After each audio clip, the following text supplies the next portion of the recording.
I was only going to make one video about my recent breakup because I didn't want to make a big deal out of it, and ew, who wants to talk about their exes, you know what I mean? But it was so weird because right after I broke up with my ex, two of my really good friends broke up with their boyfriends, and now we're all single, so.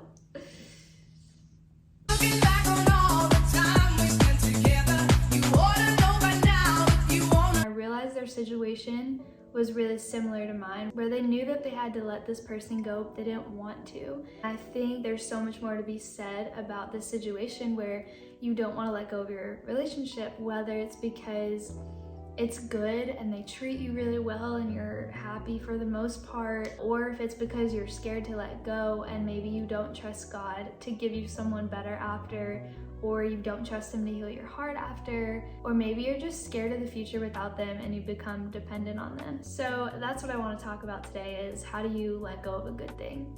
In the grand scheme of things, when I was going back and forth between do I break up with my ex, do I not, and I was just questioning a lot, I think what it all came down to was, do I truly trust God with my entire heart, with my relationships, with my entire life, with my decision making, with my thought process? Not the kind where you say you trust God, but then meanwhile you're up all night thinking anxiously about tomorrow. I had to ask myself, if I'm really overwhelmed and I'm really anxious and I'm really questioning and really battling with myself, do I really trust him? Have I really surrendered everything that I could?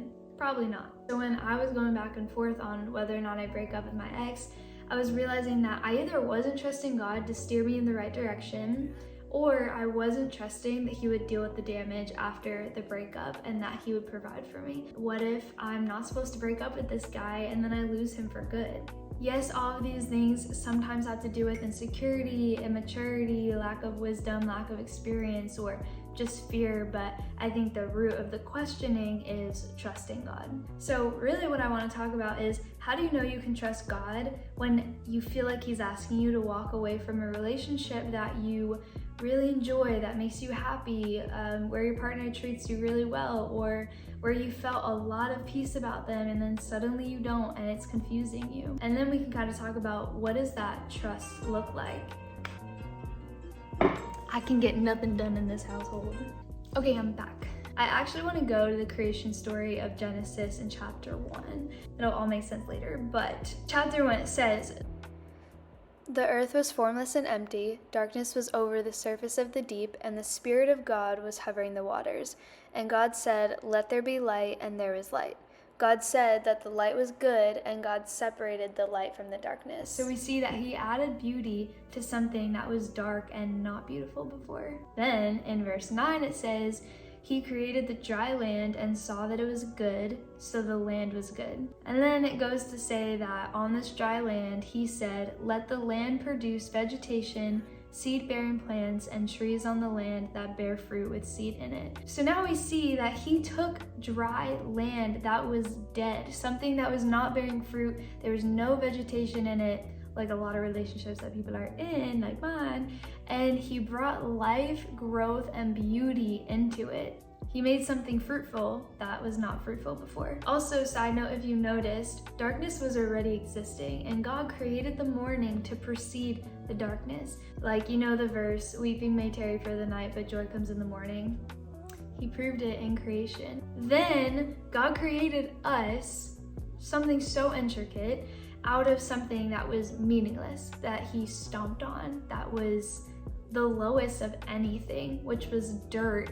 And then he used his beauty and his glory and the power of his breath to breathe life into us, so that we could become beings that could carry his presence, that he could dwell in, and that could be representatives of his beloved Son, Jesus Christ. When you grasp the way that the Lord works and what his character is actually like, it changes your perspective on everything. So how do you know you can trust God? You get to know his character just by reading his word. It's simple.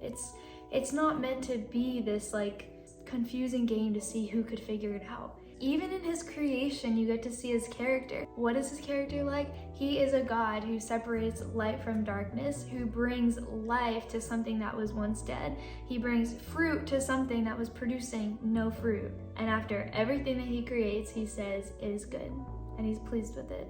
So even when you think something might be good, like the dry land, he created the dry land and said it was good, he makes it something better. Or even when you lose something, he gives you something even better. It's just how he works. He loves to make things beautiful. He is beauty itself. Anytime a relationship or a couple is beautiful and you're just like in awe of them, it's God's love and God exuding beauty from the relationship. It's not the relationship itself. So when you're dating someone and it seems like the Lord is trying to separate you from each other, there's so much intentionality behind it. It's because he's trying to take light from darkness and give you something fruitful that once was dead. And sometimes I've realized that what might look good to us is really just dry land with potential. And I think that sometimes with our point of view, we'll look at the dry land and we'll say it's good, it's fine how it is. But God, being the creator and knowing the future and knowing everything about you and what's going to be best for you, he looks at it and he's like, no, I can add fruit here. I can add life here and vegetation and something that has the potential to grow to something so much more beautiful. And he knows what's better for you. He knows how much more beauty he can add to your life and your relationships. And sometimes God has to add separation to create that light from the darkness. He has to separate and make a distinction. If he's asking you to walk away from a relationship, it's not because he wants to see you sad or because he doesn't have your best interests at heart. It's just because he can see the overall picture and the beauty that he can add. So again, what it comes down to is, do you trust him for that? Now let's go back to the other question is, what does this level of trust actually look like? In my opinion, what this could look like is telling yourself, I have no idea if I'm gonna meet someone that I love more than this person. I don't know what the future is gonna look like. I don't know if I'm making the wrong decision or not, but all I know is that I don't feel peace. I feel anxious. I don't know that I'm supposed to stay in this relationship and I don't know why, but I know that God knows why. And I know that he has my best intention at heart and that he makes things beautiful. It's just a part of his character. Another part of his character is that he always progresses. He says that we go from glory to glory. So if we go from glory to glory, there's no way that God doesn't. There's no way that he doesn't continuously increase. So that's how life works. He's always going to give you better when he asks you to give him something else that you don't want to get rid of. I just want to remind you that one, it is not your job to figure out the next step. Your job is to just follow God, run after what he's asking you to do, be obedient to him and his word, and he'll take care of the rest. You don't have to worry about when am I going to meet the next person, or is the person that I just broke up with going to be okay? The thing is, God cares about their heart just as much as he cares about yours, so he'll handle them.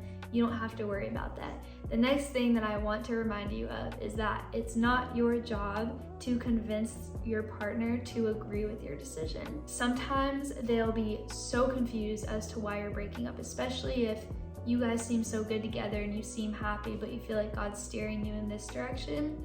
You don't have to give them clarity about what God showed you. Yeah, give them the closure that they need and be kind with their heart, but it's not your job for them to agree with you or to give them peace about the decision. So trust him.